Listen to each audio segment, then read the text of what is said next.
पत्रकार संजू उन्हाळे सर सुद्धा जोडले गेलेले आहेत। उन्हाळे सर, ज्या पद्धतीने ठाकरेंच्या शिवसेनेमध्ये या हालचाली वाढल्यात, तुम्ही याकडे कसं पाहता? तुमचं विश्लेषण काय?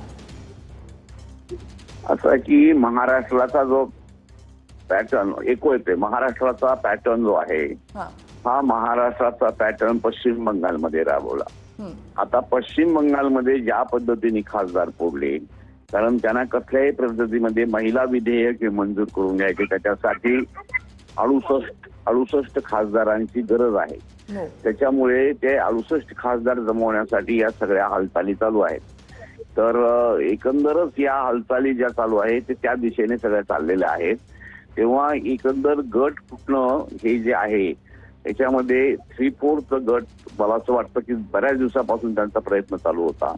3/4 लोक निवडायचे, ते 6च्या वर जर मिळाले तर कदाचित त्या फुटण्याला अर्थ आहे, अन्यथा ते काही कॉन्स्टिट्यूशनली व्हॅलिड ठरत नाही।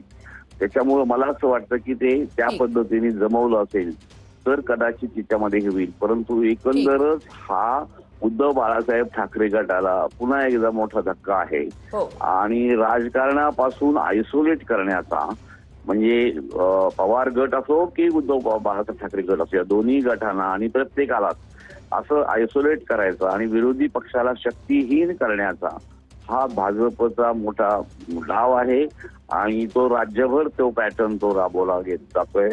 मला असं वाटतं की लोकशाहीच्या दृष्टीने विरोधी पक्षाचं देखील महत्व लक्षात घेतलं पाहिजे आणि विरोधी पक्ष हा असलाच पाहिजे। मला असं वाटतं की विरोधी पक्ष ठेवायचाच नाही, या पद्धतीने जे राजकारणाची वाटचाल चाललेली आहे ही एकंदर आपल्या लोकशाहीला म्हणजे वेगळ्या वळणावर नेणार असं दिसतंय। नक्कीच, धन्यवाद उन्हाळे सर, तुम्ही आमच्याशी सविस्तर संवाद साधण्यासाठी आणि या बातमीचं विश्लेषण करण्यासाठी।